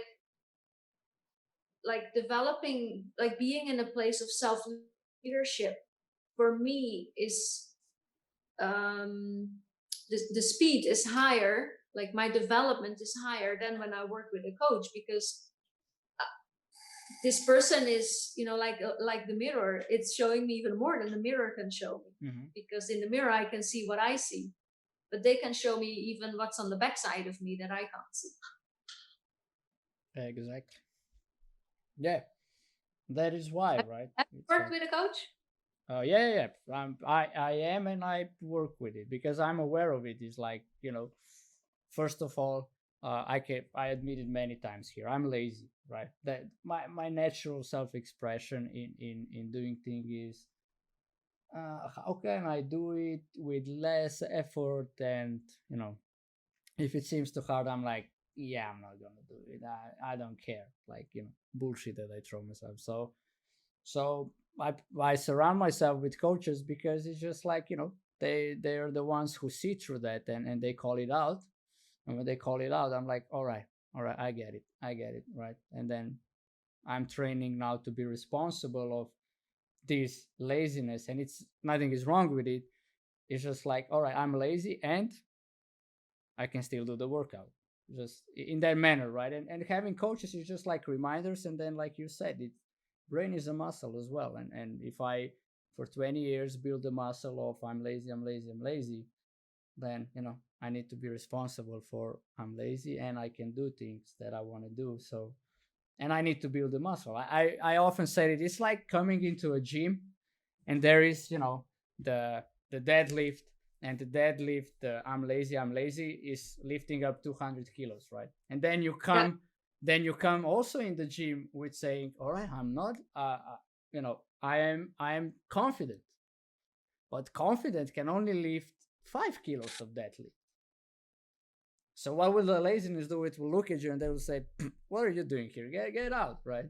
And then you can get out or you can leave. But how I then refrain it is like, look, the laziness can only go to 200 kilos, and that's her max. You did it for so many years. This is it. Confidence can go to 205 kilos in time. 210, it can go over it. Yeah.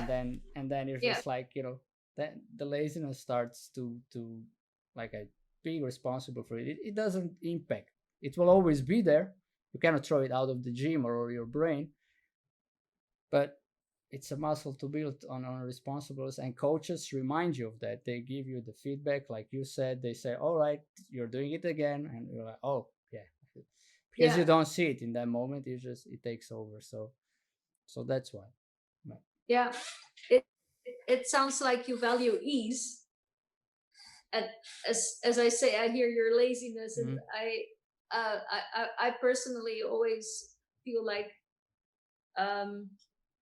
it's it kind of like has this negative energy or something, like a heavy energy. And I always believe, but there's something positive about it, you gain something with it. So when I think of it as, if you value ease, then all of a sudden it's like, okay, but how much of ease do I need today, and do I want to have today, and do I want to give today, to this? And it kind of feels to me like it frees up energy to say, oh, but it was way enough, Yeah, I can do more of the sports. Yeah, I would, we come back to what are you committed to more, and when you're really committed, and if you see the successful people, nobody became successful alone. It's just like, it's impossible.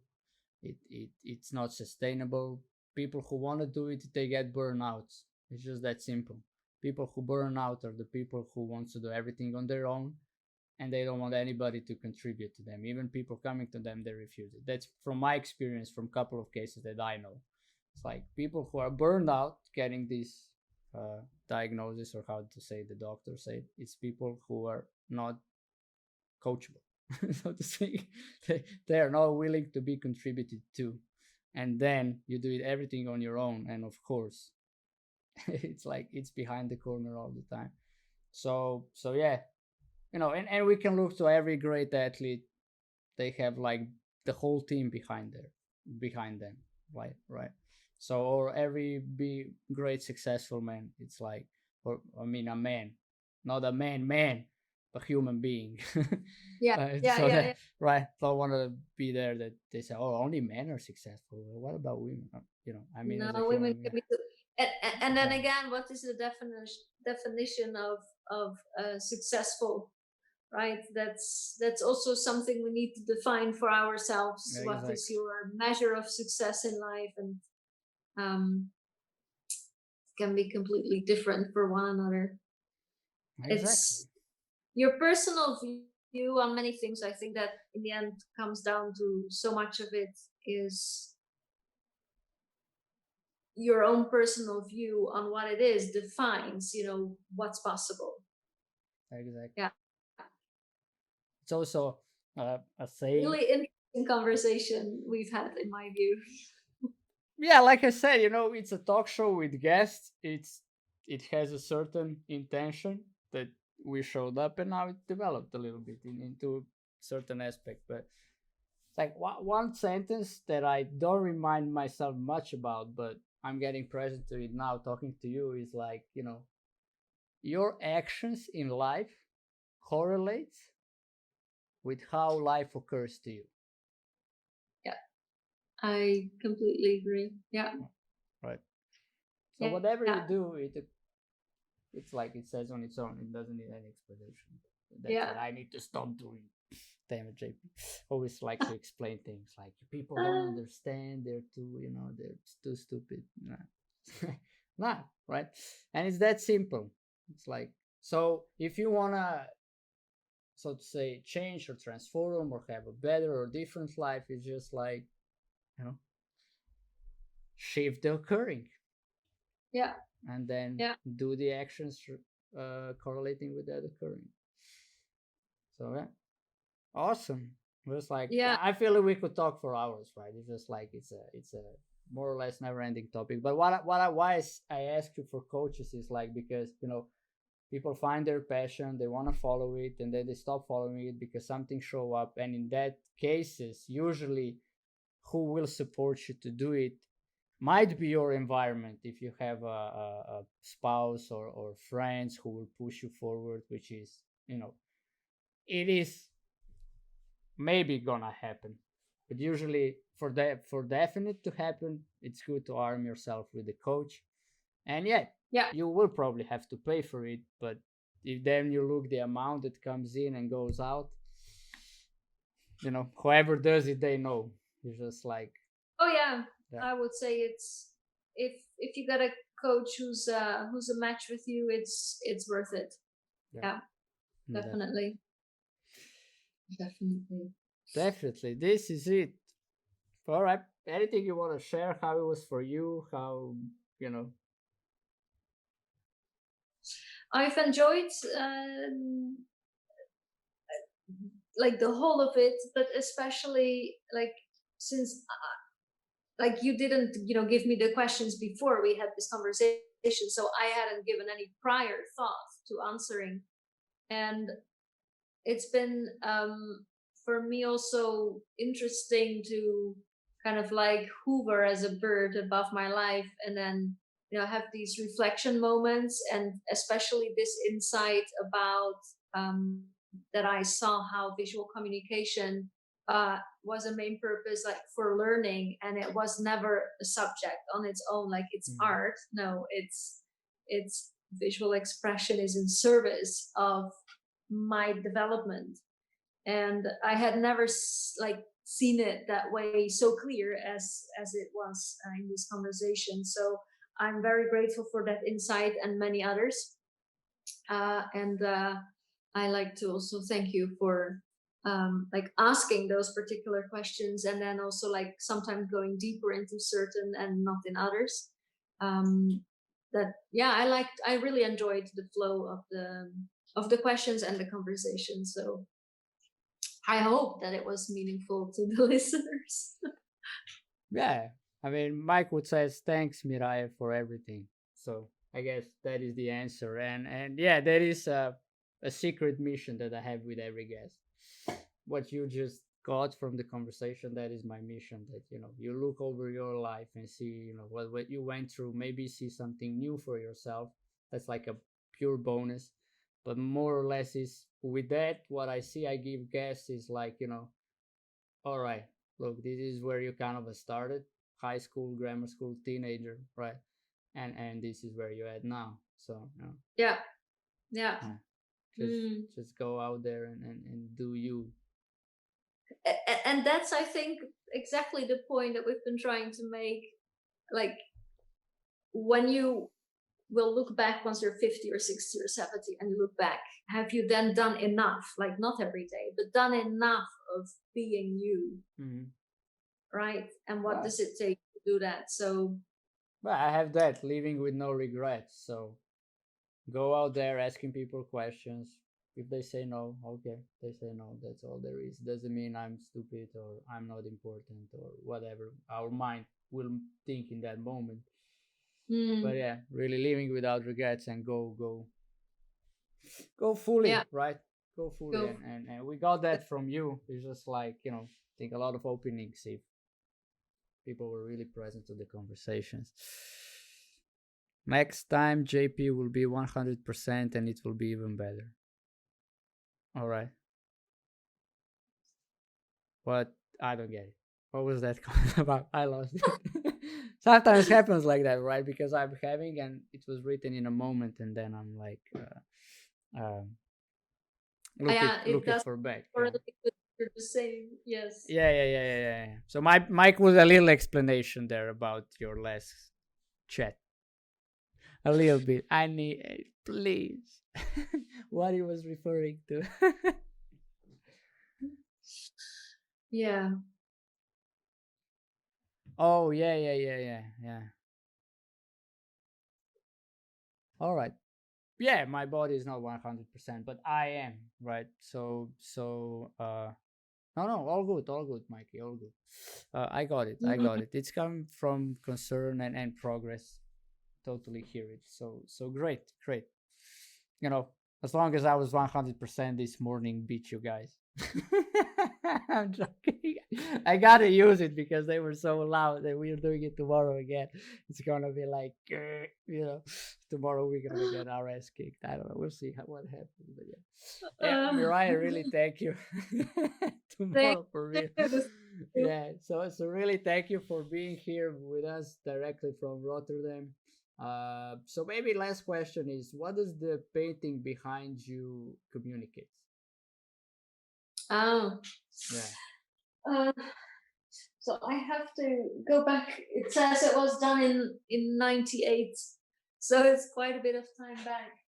And the thing I recall about it is that I wanted to work with the very cold and warm colors, and kind of like get it as a fight, like an energetic fight of these cold and warm colors. That was the main entrance to creating the painting, and it's not visible here, but it was hanging. That was a funny story. It was hanging in an exhibition that I had in a coffee shop, and there are two things that happened. So they had a light accidentally hanging, and the whole middle section lit up, like there was literally light coming out of the painting, which is not visible at the moment so much. So it got a different energy for me, like it was really getting me into the painting. But the other thing that got into the painting, since it was hanging there for 3 months, I got all my paintings back, and then it was standing in my living room, which was, smelling for marijuana for like such a long time. It was a disaster. So I had to ask one of my professors, like, how do I get this off? And he was laughing, and he said, like, you need to use baby shampoo because it won't hurt the paint. So I had to clean all my paintings with baby shampoo. And I was burning lemongrass oil for a long time to get all this coffee shop smell out of my paintings. I mean, I have literally, never smoked anything until a few years back. So it was for me like, I'm not Dutch in that, but this did happen. All right. Right. So, if you didn't Dutch, the Dutch did you. So to speak, right? Never know what happens. Yeah. Yeah, I had amazing. Amazing. It even when I ask you because before I couldn't really, it's a painting. For me personally, I don't see much in paintings, right? Especially because I don't know what they're about. So even explaining sometimes it for me just like, yeah, okay, whatever. But but with you, it's just like when you leaned on I think your left or right, I don't know, the other side. Yeah, the when you said it's a fight between warm and what's cold colors? Did you call it cold? Yeah. yeah. Yeah, it makes sense now. It's just like something is going on, and it's much more intriguing. So yeah, I guess I am a visual, but it's good to be supported with the story. So the visual gets a meaning. Is So yeah, yeah, yeah. Nice. yeah, Mm. awesome. All right, this is I hope it. Yeah, okay. yeah, I Yeah. hope your body will recover Oh yeah, soon. it will. It will. I'll be okay in the morning. No worries. No worries. I feel like I'm sweating a little. I'm gonna take a shower and eat something, go to bed, rest, and tomorrow morning beat Mikey and Assassino again. Exactly. I Exactly. gotta say it now. You guys provoke it. Uh, but yeah, anyway, that pulled up some cool things for us in for the streaming Call of Duty. I dropped 19 again today, so we will definitely make a video out of that. So you know anything is good for whatever you make it good for. So thank you guys for that. Thank you, Mireille, for being a guest, Thank you. willing to share your story. It's really inspirational, and for me personally, what I am coming out of it is like I shared before, for my son, that's one thing. And the other thing is that the whole arty thing, you know visual communication is it's how to say, it's much more intriguing now for me. It's just like, all right, Mm. visual communication. So all right, I said before one last question, right? But I always Yeah. come with more. So what does this communicates to you? This is the logo for my logo. Do you see it? Is the yellow piece? It's like a flame, right? Yeah, it's kind of a flame. Yeah, it's like you're to me like the way I interpret it, like because it's a visual metaphor, I see it that way. That is communicating, like reaching, like giving the fire, giving the. I mean, that's very literal, but like bringing energy, like it's not exactly clear like what kind of energy, but it's like bringing energy, which could be inspiration, it could be, I don't know, light, it could be warmth, but bringing some form of energy to someone else, and it's like, do you want to take it or not? It's your choice. That's Yeah. it. Yeah. This was just confirmed that Rok did his job very well. So Rok is the graphic designer. He also did it for stream, most of the visuals, working on a few new things now. But yeah, that is it. It's actually spreading the fire of love. So love is Mm. not incorporated because it's just like what you said. It's spreading the energy, and then people take whatever they want to take out of it. Just like Yeah. Garty said, get lit. Exactly. Right. Yeah. Yeah. Fire and a lot of love. Let's go. All right. All right. Have a good rest, and Thank you. thank you so much for being on the call, asking me on the call. Sure thing. Sure thing. We might use you for some podcasts in the future. So we also do podcasts on Mondays, and it's on different topics. So whenever topic will be around visual communication or art thing, or something, uh, I'll I'll say hook you up, and you'll see if you want to be part of Yeah. it. Yeah. All right. Great. Mike would All say, right. "See you soon, Mireille." Garfer, Yes. sir, I love you so much. I'm burn your house down, Mikey. Okay, cool. The guys have a lot of love for each other, and that's cool thing. All right, Mireille, thank you. Everybody for watching, thank you. Don't forget, tell somebody you love them and hug them. And until tomorrow morning, See ya. Have a good one.